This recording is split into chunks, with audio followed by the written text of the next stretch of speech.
بسم اللہ الرحمن الرحیم نحمده ونصلی ونسلم علی رسول الکریم اما بعد السلام علیکم ورحمۃ اللہ وبرکاتہ۔ آج کے مضمون میں ایک اہم ٹاپک جو روزی رزق سے متعلق ہے، اس کی قدر و منزلت سے متعلق ہے۔ رزق اللہ تعالیٰ کا بہت ہی بڑا انعام اور احسان ہوتا ہے اور بڑی نعمت ہے۔ رزق کا جتنا بھی ادب احترام انسان کرتا ہے، اللہ تعالیٰ کی طرف سے اتنی ہی برکتوں کے معاملات ہوتے ہیں۔ جناب نبی کریم صلی اللہ تعالیٰ علیہ وسلم کا ہی واقعہ ہے سنن ابن ماجہ میں۔ جناب نبی کریم صلی اللہ تعالیٰ علیہ وسلم ایک مرتبہ اپنے دولت قدہ پر تشریف لائے تو ام المومنین فرماتی ہیں کہ گھر میں روٹی کا کوئی ٹکڑا پڑا ہوا تھا، تو جناب نبی کریم صلی اللہ تعالیٰ علیہ وسلم نے روٹی کا وہ ٹکڑا اٹھایا اور اس کو صاف فرمایا اور اس کو تناول فرما لیا اور فرمایا کہ اکرام والی چیز کا اکرام کرو، عزت والی چیز کی عزت کرو، جیسا کہ آپ کا ارشاد ہے اکرم الخبز، کہ روٹی کا اکرام کرو، روٹی کی عزت کرو یا روٹی کا ادب احترام کرو۔ تو اس اعتبار سے رزق کا ادب اور احترام اسلامی تعلیمات کا بنیادی حصہ ہے۔ جتنا رزق کا احترام کیا جائے اتنا ہی اللہ تعالیٰ کے ہاں سے برکتیں اور رحمتیں اللہ تعالیٰ خوب فرماتے ہیں، رزق میں برکتیں بڑھتی چلی جاتی ہیں، وسعتیں بڑھتی چلی جاتی ہیں، اور یہ نعمت کی حقیقتاً قدر ہے۔ عام اصول بھی یہی ہے کہ نعمت کی جتنی قدر کی جائے گی، جتنا اس پر شکر کیا جائے گا، نعمت بڑھے گی۔ لئن شکرتم لازیدنکم وَلَئِن كَفَرْتُمْ أَنَّ عَذَابِي لَشَدِيدٌ۔ نعمت پر جو ہے شکر کیا جائے گا تو نعمت اللہ تعالیٰ بڑھاتے رہیں گے، نعمت کو دوام ملے گا، اور ناشکری اور ناقدری کی جائے گی تو ایسی صورت میں نعمت جو ہے وہ چھن بھی جاتی ہے اور انسان جو ہے وہ ٹکڑوں ٹکڑوں کا محتاج ہو جاتا ہے۔ اور اسی روٹی کے ادب احترام کے حساب سے امام غزالی رحمۃ اللہ علیہ کا بھی ارشاد ہے کہ جو شخص روٹی کا ادب احترام نہیں کرتا، یعنی رزق کا ادب احترام نہیں کرتا، اور آپ نے فرمایا کہ اگر اس نے کہیں روٹی جو ہے وہ پڑی دیکھی ایسی جگہ جہاں اس کی بے ادبی ہو رہی ہے تو اس نے اس کا ادب نہیں کیا، یا ویسے ہی کوئی جو ہے بے ادبی اس سے سرزد ہوئی، تو فرمایا کہ کم از کم زندگی میں اس کو ایک مرتبہ فاقے کی نوبت ضرور آئے گی۔ جب تک فاقہ نہیں ہو جائے گا تو موت واقع نہیں ہوگی اس کی۔ اتنی مطلب جو ہے اہمیت سے انہوں نے رزق کا ادب احترام بیان فرمایا ہے۔ ویسے فاقہ جو ہے نا، فاقے کا مطلب یہ ہے کہ ایک انسان شدید بھوک میں ہو اور اس کو کچھ کھانے کو میسر ہی نہ پائے، کوئی انتظام ہی نہ ہو پائے، اور آدمی جو ہے بری طرح سے بے بس ہو جائے، اس کو فاقہ کہتے ہیں۔ اور ویسے اطباء کی اصطلاح میں بھی وہ جو پرہیز کراتے ہیں تو اس کو بھی فاقہ کہتے ہیں اصطلاحاً، اطباء کی اصطلاح میں۔ لیکن فاقہ اصل میں وہی ہے کہ انسان جو ہے وہ بے بس ہو جائے، اب بھوک لگی ہو شدید لیکن وہ کسی بھی طرح سے رزق حاصل نہیں کر پا رہا ہے، تو اللہ تعالی ہماری حفاظت فرمائے۔ خاص طور پر اس سلسلے میں ماہ مبارک چل رہا ہے، رمضان مبارک کے مہینے میں خصوصاً، کیونکہ عام طور پر ماشاءاللہ ویسے بھی یہ جناب رسول اللہ صلی اللہ تعالی وسلم نے فرمایا کہ جو مہینہ ہے یہ ماہ مبارک ہے، شہر یزاد فیہ رزق المومن، کہ یہ ایسا مہینہ ہے جس میں مومن کا رزق بڑھا دیا جاتا ہے۔ اللہ تعالیٰ کے خاص انعامات میں سے، احسانات میں سے، جہاں روحانی طور پر جو ہے فضیلتیں بڑھ جاتی ہیں، اجر و ثواب بڑھ جاتے ہیں، نیکیوں کے معاملات بہت زیادہ جو ہے نا وسعت پا جاتے ہیں، تو روزی رزق میں بھی اللہ تعالیٰ وسعتیں عطا فرما دیتے ہیں، برکتیں عطا فرما دیتے ہیں، روزی رزق بڑھا دیتے ہیں۔ تو اب ایسی صورت میں جب روزی رزق بڑھ رہا ہے، زیادہ ہو رہا ہے، تو اس کو ضائع کرنے سے بچا جائے۔ افطار ہے، سحر ہے، تو اس کے لیے اتنا ہی انتظام کر لیا جائے جتنا استعمال میں آئے، اور اگر بالفرض بچ جائے تو اس کے لیے کوشش کی جائے کہ ضرورت مندوں تک، حاجت مندوں تک پہنچا دیا جائے، یا اپنے اپنے مقامات کے دستور کے مطابق اس کو مصرف میں لگا دیا جائے۔ ابھی 2-3 روز پہلے میری بہن جو ہے وہ کینیڈا میں رہتی ہیں، چچا زاد بہن ہیں، تو انہوں نے مجھے پیغام دیا کہ میں بڑی پابندی سے آپ کے یہ مضامین سنتی ہوں، مختلف موضوعات پر آپ بول رہے ہیں، بہت ہمیں فائدہ ہو رہا ہے۔ تو انہوں نے یہ بتایا کہ یہاں پر بھی ایسا ہے کہ رزق کے معاملے میں لاپرواہی بہت دیکھنے میں آتی ہے، فراخی ہے، وسعت ہے، لوگ ضرورت سے زیادہ چیز جو ہے وہ بنا لیتے ہیں، تیار کر لیتے ہیں، پھر اس کو ضائع کرتے ہیں. اور وہ یہ کہنے لگی کہ اب یہاں ان علاقوں میں تو کوئی سائل بھی نہیں، فقیر اور کوئی مسکین بھی نہیں، کوئی حاجت مند بھی نہیں ہوتا جس کو آدمی دے دے. تو انہوں نے خصوصیت سے یہ پیغام دیا کہ آپ جو ہے اس چیز پر بھی لوگوں کو توجہ دلائیں. تو جہاں پر ایسا انتظام ہو کہ بھئی ضرورت مند اور حاجت مند ہوں، تو یہ روزی رزق ضائع کرنے سے بہتر ہے کہ ان تک پہنچا دیا جائے، جس کی بہت بڑی فضیلت ہے. کسی بھوکے کو آپ نے کھانا کھلا دیا، کسی حاجت مند تک آپ نے رزق پہنچا دیا، تو اللہ تعالیٰ کی رضا مل رہی ہے، اور اس کی بڑی فضیلت ہے. قرآن کریم میں بھی ہیں، احادیث میں بھی بہت آئی ہیں. تو جہاں جہاں یہ ممکن ہے تو وہاں پر تو اس کا اہتمام کر لینا چاہیے. خصوصاً جیسے اپنے پاکستان وغیرہ یا اسی طریقے سے آس پاس کے بعد ایسے ممالک ہیں، تو وہاں پر اس طرح کے ضرورت مند پائے جاتے ہیں تو ان کو پہنچا دیا جائے. یا دستور ہو محلے میں، علاقے میں، پڑوس میں جو ہے بھجوانے کا، تو آدمی ایسا انتظام کر لے کہ جو اپنی ضرورت ہے اس کے مطابق روک کر باقی جو ہے تازہ دم جو بھی جو ہے تیاری ہو گھر میں، وہ اڑوس پڑوس میں ادھر ادھر بھیج دی جائے. پڑوسیوں کے حقوق بھی بہت ہیں، تو ویسے بھی کبھی کبھی بھیجتے رہنا چاہیے، لیکن خاص طور پہ جب اس طرح کا معاملہ ہے تو پھر تو بہت اہتمام ہونا چاہیے. جناب نبی کریم صلی اللہ تعالی علیہ وسلم نے ایسی تعلیمات دی تھی صحابہ کرام کو کہ وہ تو پڑوس کو ہر چیز میں شامل رکھتے تھے. جیسے آپ نے فرمایا کہ بھئی جب سالن بنانے لگو تو تھوڑا اس میں شوربہ بڑھا لو، مہمان کی نیت سے بڑھا لو، یا ضرورت مندوں کے حساب سے انسان جو ہے اس میں اضافہ کر لے کہ بھئی ہمارے ساتھ ساتھ کچھ اور لوگ بھی استفادہ کر لیں. اور پھر اس میں جو ہے کافر اور مسلمان کی بھی کوئی قید نہیں ہے. آدمی خود اپنی ضرورت کے ساتھ ساتھ دوسروں کے بھی ایک اچھی نیت اس کی ہے کہ بھئی چلو یہ خدمات انجام دے لیں، تو یہ بہت بڑی بات ہے. اللہ تعالیٰ کی نظر میں اس کی بڑی اہمیت ہے.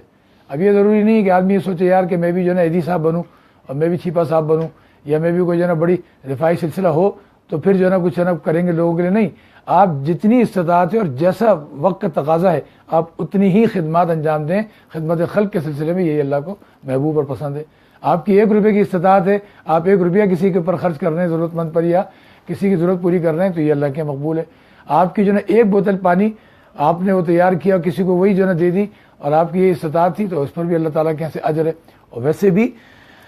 جناب رسول اللہ صلی اللہ تعالی علیہ وسلم کا ارشاد ہے، فرمایا کہ 1 درہم جو ہے وہ 1,00,000 درہم پر بڑھ گیا، سبقت لے گیا اجر و ثواب میں، فضیلت میں اللہ تعالیٰ کے یہاں. صحابہ حیران ہوئے کہ یا رسول اللہ 1 درہم تو 1 درہم ہے، تو 1,00,000 درہم سے وہ کیسے بڑھ گیا؟ تو آپ صلی اللہ علیہ وسلم نے فرمایا کہ ایک شخص جو لاکھوں پتی ہے، کروڑ پتی ہے، جس کی جو ہے مالی حالت جو بہت زیادہ اچھی ہے، بہت دولت ہے اس کے پاس، اس مالدار شخص نے 1,00,000 روپیہ خرچ کیا خیر کے کام میں، اور اس کے برعکس ایک شخص کے پاس 2 درہم تھے، اس نے 1 خرچ کر دیا. تو پھر آپ نے سمجھایا کہ یہ جو 2 درہم والا شخص ہے، اس کے کل اثاثہ جو ہے وہ 2 درہم ہے. اب 2 درہم میں سے اس نے 1 درہم خرچ کیا، تو اس کا مطلب یہ ہوا کہ اس نے اپنے کل اثاثے کا نصف خرچ کر دیا.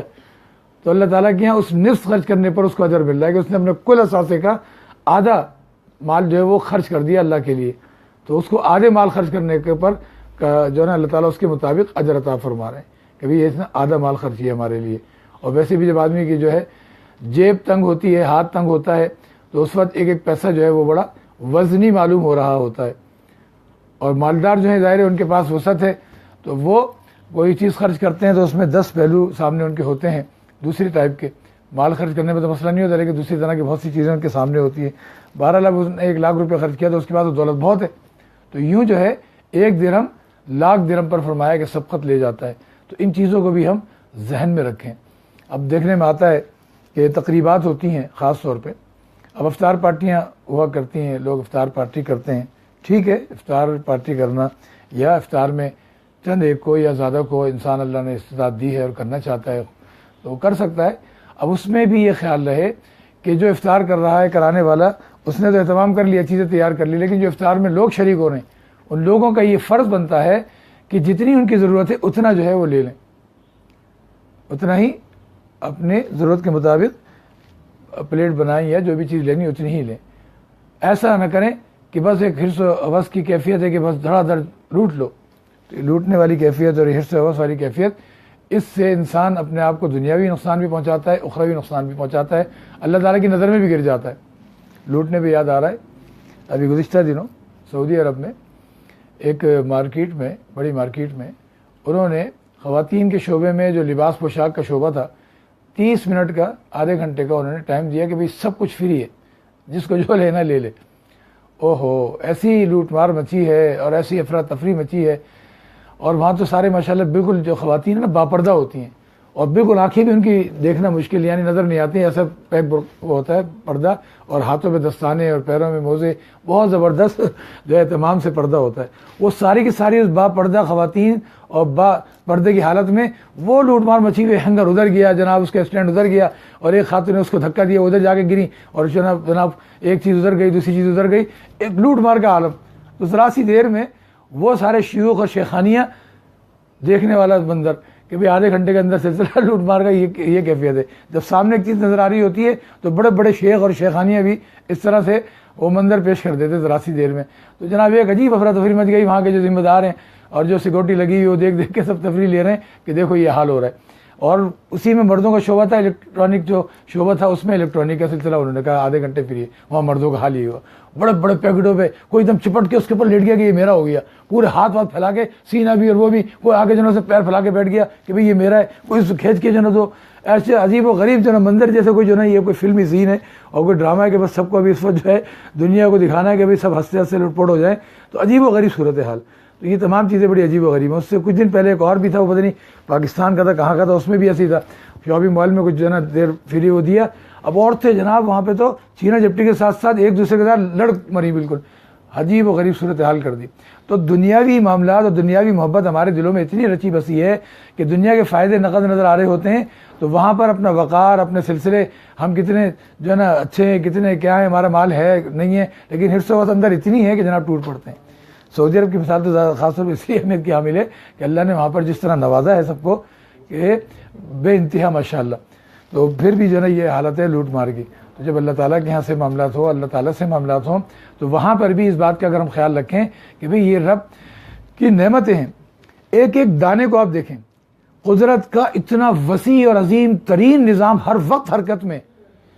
ہر وقت حرکت میں، اور اس میں ایک ایک چاول کا دانہ، گندم کا دانہ، کھجور کا دانہ، پھل کا دانہ، ایک ایک چیز، وہ اتنے بڑے نظام جو ہے حرکت میں آیا ہوا ہوتا ہے۔ آسمان سے بارش کا برسنا، زمین سے جو ہے پودوں کا، درختوں کا اگنا، اور پھر جو پھل کے درخت ہیں سالہ سال میں جا کے تیار ہونا، اور جناب اس کے پیچھے کتنے ہزاروں لاکھوں ہاتھوں کا جو ہے استعمال ہونا، پیچھے اس میں فرشتوں کی جو ہے ایک پوری جو ہے بٹالین کا لگا ہونا، انسانوں کا لگا ہونا، اور مشین در مشین سے گزرنا، کن کن چیزوں سے جا کے ایک ایک دانہ تیار ہوتا ہے۔ ایک ایک دانہ اللہ تعالیٰ کا تحفہ ہے ہمارے لیے، ایک ایک دانہ گفٹ ہے ہمارے لیے۔ ہمارے رب کی قدرت اور قدرت کا اتنا وسیع ترین نظام ہر وقت جو ہے وہ حرکت میں، ہم اپنی مصروفیات میں، اپنی ضروریات میں، اور اپنی جو ہے عیش و عشرت میں ہیں، اور اپنی راحت میں ہیں، لیکن ہمارے پروردگار ہمارے لیے جو ہے اتنا عظیم الشان نظام ہر وقت اس کو حرکت میں رکھے ہوئے ہیں، اور ہمارے لیے چیزیں تیار ہو رہی ہیں۔ ہمیں بھوک کس وقت لگتی ہے، لیکن اس کے لیے اللہ پاک نے انتظام، کتنی ساری چیزیں اکٹھی ہوتی ہیں، سالن میں ہم کتنی 10-20 چیزیں ڈالتے ہیں، ایک ایک چیز کہاں کہاں تیار ہوئی، اس کے پیچھے کتنے کتنے نظام حرکت میں، اور نظام کے تحت کتنی مخلوق لگی ہوئی ہے، کتنی مخلوق تیاری میں لگی ہوئی ہے، پھر جا کے ایک سالن ہمارا تیار ہوتا ہے۔ روٹی کا ایک لقمہ، اس پہ کتنی بڑی قدرت کی جو ہے نا کاریگری، کار فرمائی، اور ساتھ ساتھ کتنا بڑا جو ہے نا اس میں لوگوں کی محنتیں، توانائیاں صرف ہو کے پھر وہ ایک لقمہ آتا ہے، اور ہم نے فٹافٹ لیا، بنایا اور پیٹ میں ڈال دیا۔ ایک بزرگ بیٹھے ہوئے تھے، ایک واقعہ یاد آ رہا ہے، تو وہ بزرگ جو ہے نصیحتیں بھی فرماتے جا رہے تھے، لوگ ان کی جو ہے خدمت بھی کر رہے تھے۔ ایک خدمت گزار جو تھے وہ ان کے سر کی مالش وغیرہ کر رہے تھے اور بدن دبا رہے تھے، تو اسی دوران جو ہے کہیں سے کچھ مٹھائی وغیرہ آئی۔ وہ جو مٹھائی بنی ہوئی تھی وہ کھوئے کی بنی ہوئی تھی، تو سب میں تقسیم ہوئی۔ بزرگ نے فرمایا بھی سب کو تقسیم کر دو، سب نے لے لیا، یہ جو خدمت کر رہے تھے انہوں نے بھی لیا، لیتے کے ساتھ ہی فوراً منہ میں ڈالا اور فارغ کر دیا۔ تو یہ بزرگ فرمانے لگے کہ بھائی تم نے یہ چیز لی، تم نے کچھ غور کیا؟ اگر تم تھوڑا سا غور کرتے تو تم اپنے پروردگار تک اس چھوٹی سی چیز سے اس کا پتہ معلوم کر لیتے، اپنے پروردگار کو اپنے سامنے پاتے۔ پھر فرمایا تم ذرا غور کرو، یہ جو مٹھائی ہے کس چیز کی بنی؟ کھوئے کی بنی۔ کھویا کس چیز کا بنا؟ دودھ کا بنا۔ دودھ کہاں بنا؟ اور جانور کے جسم میں گوبر، لید اور خون، ان سب کے بیچ میں سے اتنا صاف شفاف دودھ بن رہا ہے تو یہ کس نے بنایا؟ کتنا زبردست کہ پینے میں ذائقے دار، اور ہماری کتنی بڑے پیمانے پر ضروریات انسان کی پوری ہو رہی ہیں. اور انسان جب جنم لیتا ہے تو اللہ تعالیٰ نے اسی دودھ پر اس کا سلسلہ رکھا. اپنے ماں سے بھی انسان جو ہے پہلی غذا یہی حاصل کرتا ہے، دودھ اس کو مل رہا ہوتا ہے. تو اس طرح سے انسان جو ہے جب غور کرے تو پروردگار عالم کی کاریگری پہ انسان کی عقل حیران ہوگی. انسان جو ہے وہ اپنے رب کو پہچانے گا، اپنے رب کے احسانات کو پہچانے گا، اپنے رب کی عطاؤں کو پہچانے گا. ایک ایک چیز، چھوٹی چھوٹی چیز ہمیں اپنے رب کا پتہ دے رہی ہے، اپنے رب کا پیار وہ ہم تک پہنچا رہی ہے، پیار کا پیغام پہنچا رہی ہے کہ ہمارے رب کو ہم سے کتنا پیار ہے، کتنا ہمارا خیال ہے کہ ہر ایک مخلوق تک وہ ساری چیزیں پہنچواتے ہیں. کتنے بڑے پیمانے پر منڈی میں مال آتا ہے، پھل بھی آتے ہیں، سبزیاں بھی آتی ہیں. اب وہاں جناب آگے سے چلا، بڑے پیمانے پر کنٹینر بھر دیے گئے، پھر وہاں سے منڈی میں پہنچا، وہاں سے بھی جو ہے نا پھر تقسیم در تقسیم ہو رہی ہے، مارکیٹوں میں پہنچ رہے ہیں، محلوں میں پہنچ رہے ہیں، وہاں سے بھی پھر جو ہے نا انسان اپنی چیز لے کے وہاں سے آ رہا ہے، پھر گھر پہ آ گئے، گھر پہ بھی آنے کے بعد ہر ایک کا حصہ الگ الگ جو ہے نا اس کو پہنچ رہا ہے. لقمہ لقمہ آدمی کھا رہا ہے، ایک ایک جو ہے نا پھل کھا رہا ہے، تو ہر ایک کو الگ الگ اپنا اپنا نصیب پہنچ رہا ہے. اور عین وقت پہ بعض دفعہ ایسا ہوتا ہے کہ ایک انسان نے ایک چیز لی کھانے کے لیے، علل فور وہ چیز کھاتے کھاتے سامنے جو ہے کوئی بچہ اپنا یا کوئی اور ان کو پیش کر دیا. تو اللہ تعالیٰ کا کیسی تقسیم کا نظام ہے، کیسے زبردست معاملات ہیں، کتنے بڑے پیمانے پہ نوعیتیں ہیں. پھر اگر ہم جو ہے نا گوشت کی نوعیت میں دیکھیں، چکن کو دیکھیں، فش دیکھیں، اسی طریقے سے جو ہے نا اور دیگر جو لحمیات ہیں، گائیں، بھینس اور بکرے، یہ سارے دمبے، سب کے جو ہے نا گوشت کس طرح تسلسل کے ساتھ جو ہے وہ اللہ تعالیٰ بھجوا رہے ہیں، اور کتنی زبردست طریقے سے ان کی بود و باش کی نوعیتیں، ان کی خوراک کی نوعیتیں، یہ تمام چیزیں جو ہیں ہمیں بتاتی ہیں کہ ہمارے پروردگار ہمارے لیے اتنا وسیع ترین، عظیم ترین، جو لامحدود نظام ہے، جس کا ہم لوگ کوئی جو ہے نا ایسا اندازہ بھی نہیں لگا سکتے، جس کا کوئی ہم سوچنا چاہیں کہ بھی اس کو ذرا دیکھیں، پرکھیں کہ بھی کتنا وسیع ہے، کیا ہے، تو ہم اندازہ نہیں کر سکتے. تو یہ تمام باتیں ہمیں بتاتی ہیں کہ ہم اپنے پروردگار کی نعمتوں کی خوب قدر کریں. اور اس میں سورہ رحمان میں جو بار بار اللہ تعالیٰ نے سورہ رحمان میں فرمایا فَبِأَيِّ آلَاءِ رَبِّكُمَا تُكَذِّبَانِ فَبِأَيِّ آلَاءِ رَبِّكُمَا تُكَذِّبَانِ فَبِأَيِّ آلَاءِ رَبِّكُمَا تُكَذِّبَانِ، اور تم اپنے رب کی کون کون سی نعمتوں کو جھٹلاؤ گے اے جن اے انسان. تکذبان جو ہے یہ مخاطب تثنیہ کا صیغہ ہے جس میں انسان اور جنات کو مخاطب کیا گیا ہے. تو یہ نعمتوں کے سلسلے ہیں، اس میں اگر ہم ذرا توجہ کر لیں گے تو اللہ تعالیٰ ہماری اور بھی زیادہ جو ہے رزق میں، روزی میں برکتیں دیں گے، کرم کے معاملات فرمائیں گے. اللہ تعالیٰ ہمیں سب کو روزی رزق کی قدر کی توفیق عطا فرمائے، اور ساتھ ساتھ ان تمام نعمتوں پر اجمالاً بھی، اور جو نعمت سامنے آئی ہے اس پر تفصیلاً یعنی باقاعدہ اس پر بھی شکر اللہ تعالیٰ کا کرتے رہیں کہ اللہم لک الحمد ولک الشکر الحمدللہ، یا اللہم لک الحمد ولک الشکر لا نحصی ثناء علیک، یا لا احصی ثناء علیک انت کما اثنیت علی نفسک. لا احصی میں یہ ہے کہ اپنی طرف انسان کی نسبت ہوتی ہے، لا نحصی نون لگا دیا تو جمع کا ہوتا ہے کہ بھائی سارے اپنے متعلقہ لوگ یا مسلمانوں کی طرف سے. تو اللہم لک الحمد ولک الشکر، اے اللہ آپ کی جو ہے تعریف ہے، ثنا ہے، ولک الشکر اور آپ کا شکر ہے، لا احصی ثناء علیک، اور ہم آپ کی ثنا کا احصاء اور اس کے جتنی جو نا جو شمار ہے وہ ہم کر نہیں سکتے. انت کما اثنیت علی نفسک، آپ کی جیسی ثنا آپ نے بیان کی اور آپ جیسے ہیں ویسی ہی جو ہے ثنا آپ کی. لا احصی ثناء علیک انت کما اثنیت علی نفسک،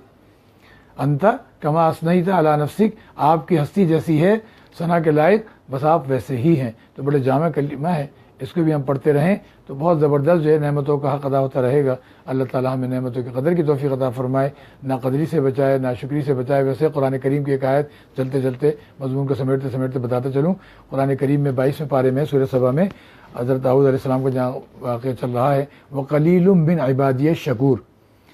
کہ بندوں میں میرے شکر گزار اور قدردان بندے بہت قلیل ہوتے ہیں. حضرت عمر رضی اللہ تعالیٰ عنہ جو ہے وہ ایک جگہ سے گزر رہے تھے، ایک شخص دعا مانگ رہا تھا، دعا میں کہہ رہے تھے یا اللہ مجھے اپنے قلیل بندوں میں شامل فرما لے، مجھے اپنے قلیل بندوں میں شامل فرما لے. وہ دعا مانگ رہا تھا. حضرت عمر رضی اللہ تعالیٰ نے رکے اور فرمانے لگے کہ بھائی یہ کیا دعا مانگ رہے ہو، عجیب دعا مانگ رہے ہو، تو آج تک میں نے کسی سنی نہیں.